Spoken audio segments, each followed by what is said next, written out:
dari depan pintu kan hordeng itu ke buka sedikit, itu ada yang terbang. Apa? Kayak kepala gitu. Terus di kayak kan kita kan ngelewatin kayak sungai-sungai kecil gitu kan, kalau sawah kan pasti ada perairan sungainya gitu. Kok aku kayak ngelihat itu kayak ada kayak tuh masih dia itu masih si kepala itu kok kayak ceplak gitu sih gue sih. Pokoknya seru. Di sungai.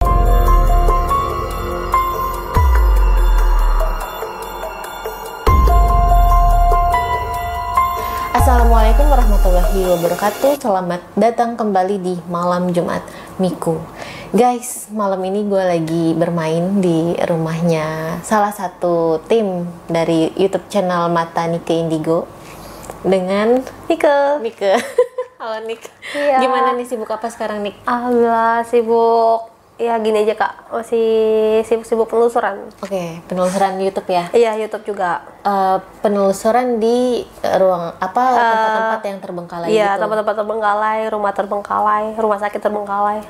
Pokoknya serba terbengkalai. Nah, buat kalian nih yang suka ngeliatin penelusuran, yang lagi bosan sama DMS atau jurnal Risa, boleh main ke channel YouTube-nya Mata Nike Indigo. Nanti akan gue cantumin, dan jangan lupa subscribe channelnya Mata Nike Indigo. Oke, kita lanjut ke ceritanya Nike ya guys. Oke. Aku mau cerita horor tentang dulu sih ya. Tahun 2006 waktu aku zaman-zaman masih remaja. Asik. Masih SMP. Lanjut Nik. Masih remaja. Jadi gini guys, untuk apa? Paramilda atau gimana nih? Apa ya? Panggilan. Paramilda nggak ada. Netizen aja udah. Ini untuk ini aku jadi ceritanya gini Kak, waktu tahun 2006 itu kan aku masih masih SMP gitu ya. Aku kan memang dipindahin ke kampung untuk sekolahnya gitu kan. Di kampung itu memang karena namanya di pedesaan ya, jadi apa sih namanya, masih bener-bener yang minim banget sama penerangan ataupun listrik. Oh, listrik masih jarang gitu. Nah terus dari kayak gitu aku tuh memang waktu itu memang dipindahin ke sana karena sekolah sambil ngaji nih. Kalau zaman sekarang kan kayak apa, madrasah ya bahasanya ya gitu kan. Nah terus aku tinggal di nenek, jadi ngaji itu pulang berangkat sore pulang pagi. Jadi nginep di kobong kayak gitu. Kayak kobong-kobong gitu kan. Jadi di kobong nginep, paginya pulang kayak gitu kalau ngaji. Nah ini singkat cerita, aku itu memang pas hari itu memang kita lagi libur untuk ngaji. Jadi anak-anak itu banyak yang ada pada pulang ke rumahnya masing-masing, ada yang di kobong gitu. Nah untuk aku sendiri, aku ya bolak-balik gitu karena rumahnya nggak terlalu jauh lah dari kobong itu kan. Nah pas aku di kobong ini sama temen aku ini niatnya mau ke rumah temen aku ini, temen si sepengajian ini. Itu kalau di perkampungan aku itu kan kalau sore itu jam 5 ke atas itu udah nggak ada orang yang berani keluar, karena memang mereka nggak tahu mitosnya atau apa ya. Jadi dia itu udah gitu, kalau udah jam 5 teng ke atas aja udah pada di dalam rumah, nggak ada yang berani keluar rumah gitu. Pokoknya pada itu. Nah aku ke rumah si temen aku ini, kata dia yuk ke rumah aku, kata, namanya kita masih pada remaja gitu ya. Makan di rumah aku aja yuk gitu kan, karena kita kan balik lagi, kita kan di kobong itu di pengajian ya, jadi kalau mau makan pasti pada pulang ke rumah ataupun mungkin bekal di kobong habis. Pulanglah ke rumah dia nih. Kebetulan rumah dia itu di tengah-tengah sawah. Tengah-tengah sawah gitu kan. Ya udah yuk pulang gitu kan. Yuk kata, ya namanya masih pada bocah gitu ya, pakai rok panjang gitu kan. Jalan tuh kita keluar dari kobong, ke jalan tuh keluar ke rumah si temen aku ini. Jalanannya itu gimana sih, lewatin sawah tapi yang kanan kirinya sawah, jadi sepetak jalan petak gitu. Kecil banget kan, cuma buat satu orang doang gitu kan jalan tuh. Itu tuh posisinya udah agak sore lah, jam 3:30-an nyampe ke rumahnya. Kok rumahnya itu sepi banget, kayak misalnya bilik bambu, maaf ya maksudnya rumah-rumah zaman dulu kan bilik-bilik bambu gitu ya namanya di perkampungan gitu. Udah gitu kanan kirinya itu nggak ada tetangga. Ada tetangga, maksudnya ada sih tetangga tapi nggak, maksudnya nggak bener-bener tok kayak di zaman sekarang tuh yang kanan kiri dekat. Ini jauh. Dan itu pun harus nyebrang kayak selokan sungai gitu, sungai kecil gitu kan. Pas nyampe aku tanya, kok kamu sendirian? Iya, orang tua aku kerja di luar negeri gitu kan. Kan di sana kan pada TKW semua gitu ya. Iya. Ke luar negeri dia bilang gitu. Aku bilang, terus kamu tinggal sama siapa? Sama nenek aku, tapi kayak nenek aku nggak ada deh, lagi ngaji gitu kan. Nah, mungkin si neneknya ini karena tahu cucunya ini Sendiri. di pengajian, nggak usah di pengajian di Kobong. Jadi dia pikir oh mungkin nggak pulang, jadi nginep di Kobong. Mungkin neneknya ini nggak pulang ke rumah, jadi dia pulang ke rumah uaknya. Oke. Berarti di rumah itu cuma kita berdua dong sama si temen aku ini. Terus aku kayak orang heran banget, kayak maksudnya ini rumah kok serem banget gitu. Maksudnya karena emang nggak, aku kan dari Jakarta gitu kan bahasa kasarnya, jadi asing gitu. Kok rumahnya serem banget gitu. Udah gitu bilik-bilik bambu, terus bunyi-bunyi suara kodok-kodok gitu kan, namanya di tengah-tengah sawah. Ya asri banget lah ya gitu. Iya, tapi seru sih gitu kan. Terus udah aku bilang kayak gini, aku pengen pipis nih, di mana? Aku ngomong kayak gitu. Oh, ada di belakang, ayo aku antar. Seriusan, itu posisi udah jam 5 tuh udah namanya di bawah gunung ya kayak, jadi agak gelap banget. Udah gitu dia minim penerangan, jadi penerangan tuh di lampu rumahnya itu cuma lampu ada di rumah gitu, di dalam rumah. Di luar tuh dia pakai apa sih, petromak gitu ya, kayak lampu yang ada sumbunya gitu. Oh iya, lampu minyak gitu. Lampu minyak. Terus di belakang itu kamar mandinya nggak ada, sama sekali nggak ada lampu. Oke. Terus gitu aku bilang, iya dong mau pipis nih. Yaudah yuk aku anterin. Tapi gelap, aku gituin kan. Udah nggak apa-apa kok, di sini aman katanya. Ke belakang tuh aku kan papannya itu kan namanya rumah perkampungan itu kan dari lantainya juga kan dari bilik bambu gitu kan yang dijadiin lantai. Aku jalan tuh, pas jalan kok kayak serem banget, pas di belakang tuh gelap, sampai bener-bener gelap banget kan, dan terbentang tuh kayak persawahan gitu kan. Ini serius pipisnya di mana? Di sini. Jadi kamar mandinya itu bukan kamar mandi ya, kalau bahasa kita kan kamar mandi, tapi kalau dulu tuh bilangnya MCK gitu. Iya. Ya kan tau kan ya, yang maksudnya yang si kamar mandinya itu cuman kanan kirinya itu kayak kotak gitu, terus dialasin ditutupin sama kanan kiri dari sarung gitu kak. Iya. Ya kan, ya kayak gitu.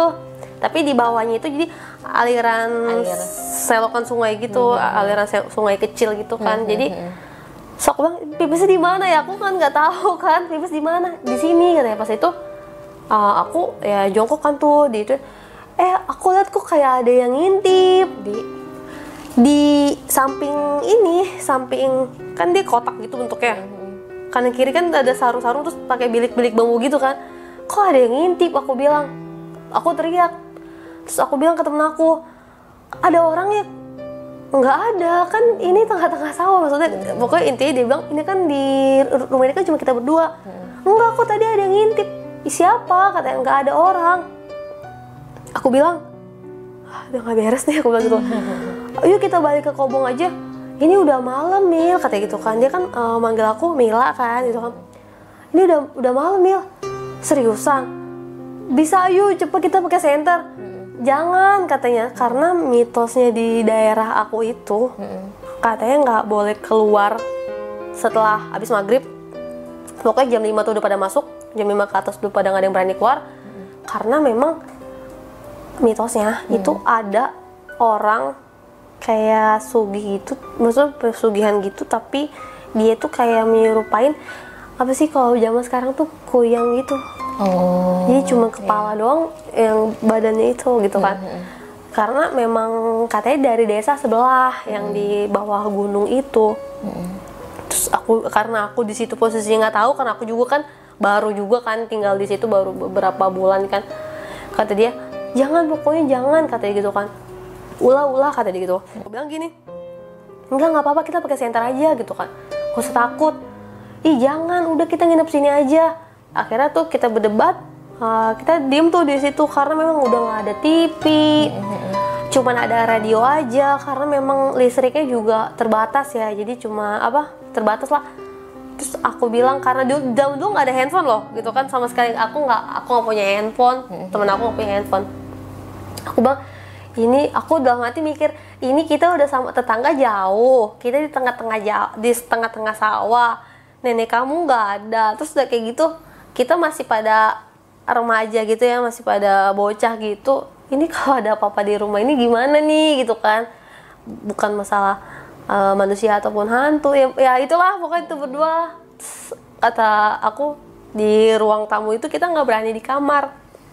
Aku bilang kayak gini, ya udah deh kita di sini, tapi nanti kalau kita ada apa-apa kita keluar.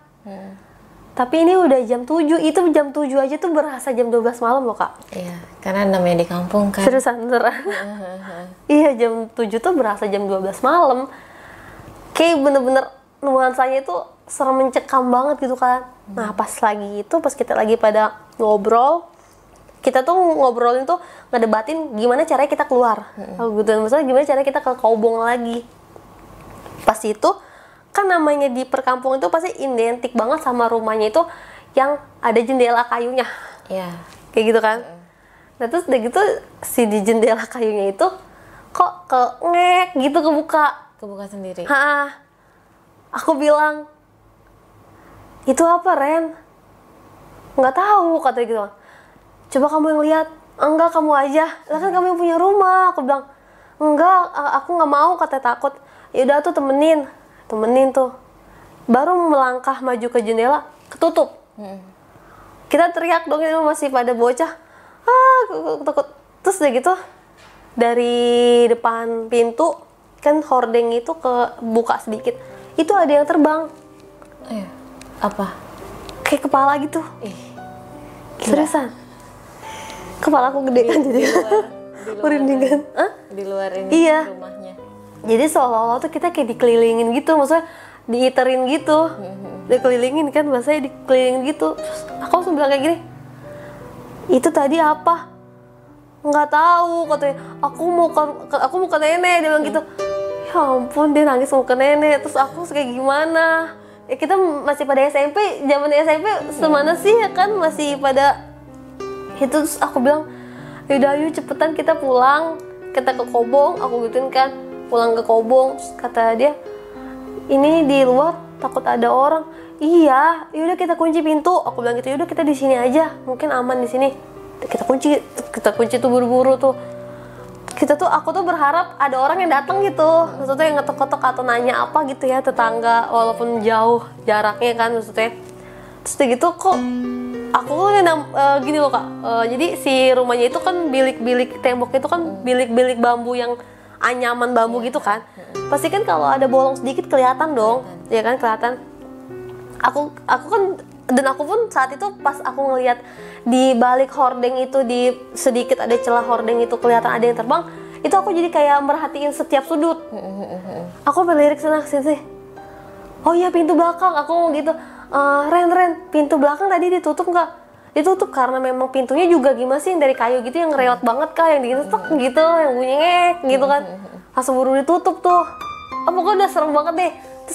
Terus aku sampai di kamar, kan kamarnya itu nggak ada pintunya, cuman hordeng doang gitu yang tirai gitu kan. Gelap gitu. Aku bilang gini, emang ibu kamu sama bapak kamu udah lama pergi ke luar negerinya? Aku gitu kerjanya. Udah lama. Terus kamu sih tinggal berdua? Iya, selain kamu nggak ada lagi? Nggak ada, aku cuma sama nenek, katanya gitu kan. Aduh, itu kamar serem banget. Terus udah mati, itu kamar serem banget. Terus udah gitu kata dia, kenapa emang? Enggak apa-apa. Aduh, itu memang nggak ada pintunya ya, aku bilang gitu. Nggak ada pintu, katanya gitu kan. Terus udah gitu deh, namanya itu hordeng terbang gitu kan. Itu jadi makin itu. Pas aku langsung ngelirik ke arah jendela yang tadi bunyi ngek-ngek gitu, kan ada bolong-bolongan sedikit tuh di bilik-biliknya. Kayak ada lagi yang terbang gitu. Di situ aku tuh bener-bener takut, dan akhirnya kita maksain diri untuk keluar. Padahal itu posisinya, jadi jeda waktunya itu padahal cuma sebentar, tapi itu kayaknya lama banget gitu kan. Itu padahal jam 7 lewat, karena di jamnya itu jam 7 lewat kan, jam 7 lewat berapa gitu. Akhirnya kita udahlah kita mutusin untuk keluar karena kita ngintip-ngintip di hordeng. Ada orang yang jalan, kalau orang bawa patrelmak itu kan di pinggiran sawah kelihatan dong. Iya. Itu ada cahaya, kayaknya itu si amang-amang kayaknya mau pergi gitu kan. Yaudah yuk kita keluar, seriusan nih nggak apa-apa, udah nggak apa-apa katanya gitu kan. Namanya kita masih pakai rok, agak ribet kan dinaikin ke atas gitu. Akhirnya kita keluar tuh, langsung kunci pintu. Kita baru nyampe di depan aja, depan pintu nih baru keluar begini, kunci pintu. Kita tuh kayak anyep banget, kayak ada yang merhatiin mata-mata tuh banyak gitu kak. Posisi itu tuh bener-bener pas kita keluar itu memang kanan kiri sawah, terus jadi jalanan itu langsung ujung begitu.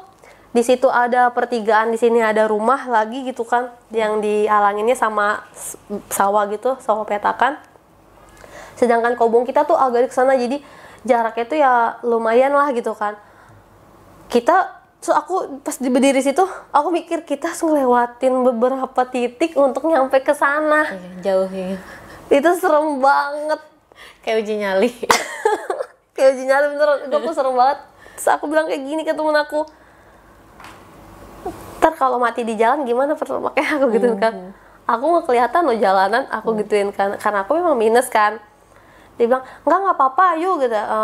Ini insya Allah katanya aman nyampe sana gitu kan, terang. Ya udah tuh, tapi aku mau di depan ya, kamu di belakang, aku gituin kan.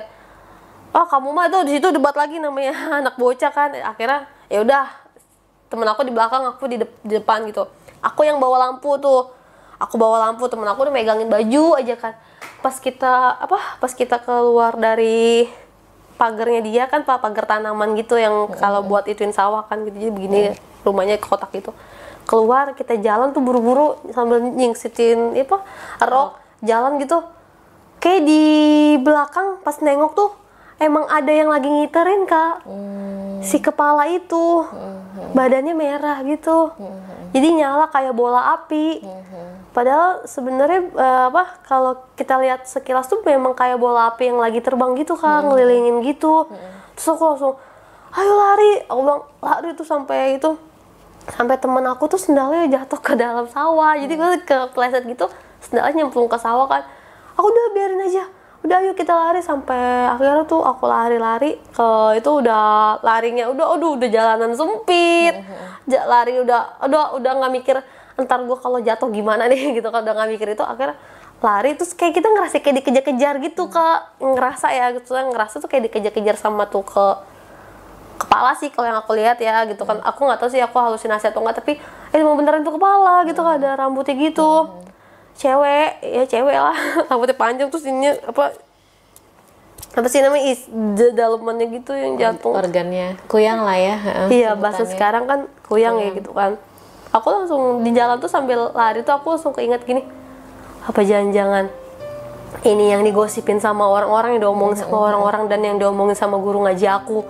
Guru ngaji aku pas di pengajian tuh memang sempat ada omongan. Aku pikir dia bercanda, dia bilang ayo anak-anak buruan ambil wudhu untuk sholat isya gitu kan, bareng-bareng nih, karena memang di pengajian itu untuk MCK-nya itu di luar gitu kan, jadi nggak di dalam rumah kayak sekarang gitu kan, jadi di luar gitu. Ayo kamu buru-buru katanya, barengan katanya gitu kan, soalnya lagi rawan nih katanya, lagi ada manusia tapi yang manusia yang ada yang lagi ngitin ilmu gitu kan. Aku pikir bercanda, aku bilang masa sih di perkampungan yang benar-benar bahasanya itu yang agamisnya kuat, masa ada hal-hal seperti itu gitu kan. Nggak mungkin gitu kan.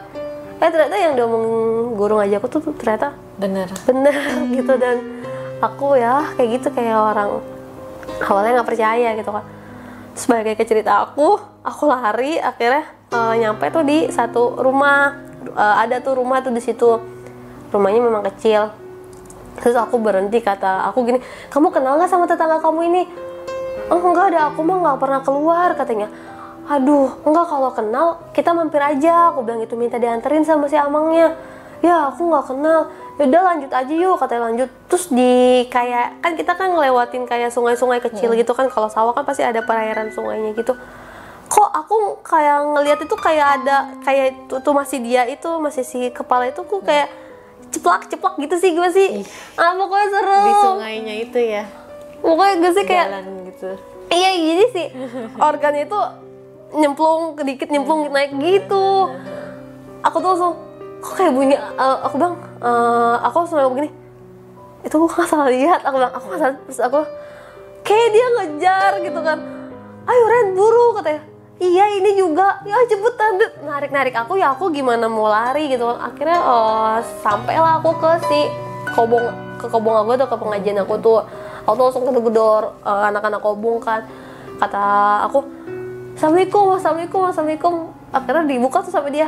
Hah kenapa kalian dari mana katanya, kok malam-malam katanya. Dan itu padahal masih jam 7:30 jam 7 lewat kan.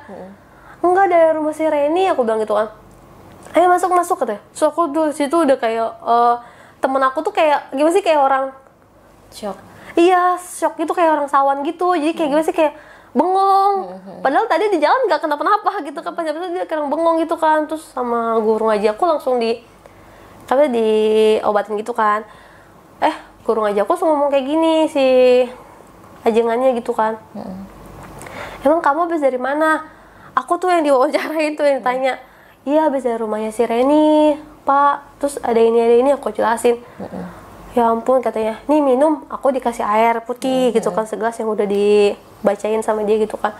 Pas aku minum kayaknya udah agak tenang tuh. Terus aku langsung cerita. Terus pas itu aku udah langsung dikerubungin tuh sama semua santri-santri tuh. Terus ditanya si Reninya, ini dia kenapa kok masih masih bengong tuh sama anak-anak. Tanya kok dia bengong katanya. Biasa kan pada ditanya-tanya gitu sama si ajangan itu sama guru ngaji aku. Air putih itu diginiin gitu kan, diusapin ke muka gitu kan. Akhirnya dia sadar tuh di situ. Terus dia kayak orang ketakutan banget kan sampai nggak mau pulang ke rumahnya gitu kan. Terus akhirnya para santri pada nanya, dijelasin lah sama si guru ngaji aku ini, memang katanya di kampung sebelah ada yang berguru kayak gitu yang nuntut ilmu kayak gitu, ilmu hitam gitu, dan dia melepaskan kepalanya dari tubuhnya karena sebenarnya dia manusia gitu kan, bukannya setan atau kayak gimana ya, sebenarnya manusia, cuman itu dia menuntut ilmu itu ya mungkin untuk kalau kayak gitu untuk apa sih, kaya atau gimana ya kali ya?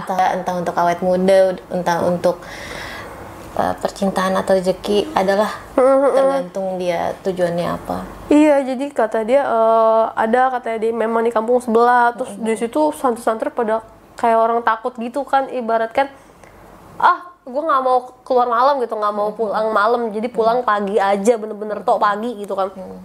Kata si guru ngaji aku, ya kalian harus hati-hati katanya. Dia sih memang nggak akan makan kalian, bahasa gitu, dia nggak akan makan kalian, cuman kalau dia bakalan yang dia incer itu ya bayi yang merah itu, kata dia gitu. Ya balik lagi ya, namanya anak bocah ya, anak-anak remaja gitu, ya takut lah walaupun dia nggak makan kita, tapi tetap aja kan ya kita. Nah itu dia yang kita lihat kan kepala sama jeroannya itu, sama jantung paru-paru itu kan. Nah dari situ jadi kampung kita itu ya digegerkan sama ini makhluk kayak gitu. Jadi ya salah satunya itu dia, aku yang ngeliat langsung gitu sama temen aku yang, coba kalau misalnya kita tetap di situ, memang dia memang nggak makan kita, tapi kan kita nggak tahu ntar kita kenapa-napa atau gimana kan, kita sawan atau gimana, namanya kita masih pada bocah gitu kan. Untung kita maksain diri untuk pergi walaupun itu udah modal nekat yang bener-bener kan bener-bener kayak gitu banget. Tetap aja parno lah ya. Iya gitu kan, tetap parno banget. Sampai akhirnya kata guru ngaji aku juga, udah makanya kita tuh buat kalian katanya, kuatin iman katanya. Terus aku diituin kan yang namanya masih di pengajian gitu kan, di Kobong. Tuh makanya tuh katanya, kalau bapak suruh sholat isya tuh langsung buruan ya, katanya ke ambil wudhu kata gitu kan. Karena itu tuh kalau kalian keluar malam keluar ngambil wudhu sendiri tuh katanya, nanti biasa dibecandain kan, nanti kalian ditengokin gitu. Aku bilang iya pak, itu pokoknya kayak serem banget. Terus ya udah tuh, jadi sampai sekarang sih kayaknya enggak, tapi terakhir kan memang itu di kampung aku ya. Terakhir tuh pas aku pulang ke kampung ke sana, si temen aku ini, si Reni ini rumahnya itu udah nggak ditempatin lagi. Oke. Memang dijual gitu kan, dijadiin sawah gitu, bener-bener sawah gitu kan. Rata jadi sawah gitu. Dijadiin sawah gitu, dijual tanahnya gitu kan. Dan denger-denger lagi si yang menganut ilmu hitam ini, yang jadi kuyang itu, katanya orangnya juga udah meninggal. Udah lama banget kali dia udah. Katanya memang sempat ketahuan dan warga kampung aku sempat datangin ke desanya tuh si kuyang itu. Dan ternyata si kuyang ini tuh dia tinggal sendiri. Memang dia belum berkeluarga juga, dia tinggal sendiri karena mungkin ada masalah sama warga sana, warga kampungnya. Akhirnya dia menganut lah kayak gitu. Nggak tahu dari mana dia bapak menganutnya, akhirnya ya itu dia jadi kuyang kayak gitu, ngambilin ke korban. Tapi benar, tapi Kak, di kampung aku ini udah ada korban. Oh, ada bayi-bayi yang... Iya, ada. Itu nggak jauh dari tetangga bibi aku. Itu memang iya, bayinya di itu sama dia. Dimakan lah ya. Tapi meninggal gitu. Oh, kalau boleh tahu secara teknis tuh gimana sih, maksudnya dimakan itu tuh gimana? Apakah dia makan ruhnya doang atau emang benar-benar makan real? Jadi kalau yang aku tahu maksudnya yang aku tahu dari warga sekitar, dari kampung aku. Jadi si sebut aja si teteh ini tuh memang dari hamilnya itu dia ada kendalanya, lahirannya tuh lama. Itu lama, terus udah gitu katanya kok bayinya tuh di dalam perut kayak nggak bergerak gitu gitu kan. Kan karena di kampung itu kalau lahir itu kan pakai dukun beranak ya, maksudnya paraji gitu ya. Iya, kayak ya ibu-ibu gitu kan yang ituin. Kalau bahasa Sunda mah inung berang gitu kan. Nah, pas lagi dilahirin tuh kok katanya anaknya susah pas dia lahir begitu. Memang iya lahir bayi gitu kan. Nah, pas digendong emang diambil sama kuyang tuh, dia cara makannya itu katanya ini lehernya. Oh, kegigit gitu. Iya, digigit gitu. Kayak apa sih namanya? Memang darahnya diambil gitu, disedot gitu, apa dimakan sih? Aku nggak ngerti gitu. Tapi katanya memang jadi pas ketahuan bayinya itu jatuh gitu di lantai gitu.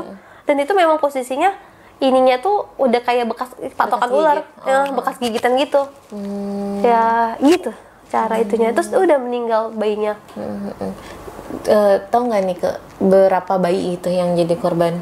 Kalau di kampung aku ada 2. Oh, 2. Tapi kalau di kampung lain nggak tahu soalnya dengar juga katanya dia udah banyak makan korban. Dan itu bayi-bayi, jadi kasihan banget bayi-bayi. Gila yang nggak bersalah itu. Jijik banget. Yang makan tuh manusia. Ya. Serem. Emang sih percaya nggak percaya sih, tapi kayak gitu ada. Ya buktinya tadi lah. Iya, itu bener, itu real di kampung aku. Jadi itu udah bukan mitos lagi kalau misalnya emang Nike sama temen yang lihat, guys. Iya, soalnya aku pikir awalnya mitos. Kan aku bilang, nggak boleh keluar maghrib karena memang mitosnya, mungkin karena pamali ya kan, bahasa Sundanya. Tapi gue juga gitu kok. Gue pernah waktu tahun berapa main ke Cianjur. Oh iya, deket kampung aku. Oh gitu. Aduh, ke-spill dong. Nah, jadi tuh itu rumah teman sih, sebenarnya rumah teman kampus tahun 2000 berapa ya? 11 apa 12 gitu. Itu jam 5 sore. Memang kan kampung itu jarak rumahnya jauh-jauh ya. Iya, betul. Jauh-jauh, terus dia tepat di kaki gunung. Belakang rumahnya tuh jendela udah nongol tuh pohon kebun teh. Daun teh tuh udah nongol tuh di jendela. Itu jarang banget itu gue nemu kayak gitu. Dan jam 5 sore tuh memang udah yang sepi banget. Betul, sepi banget.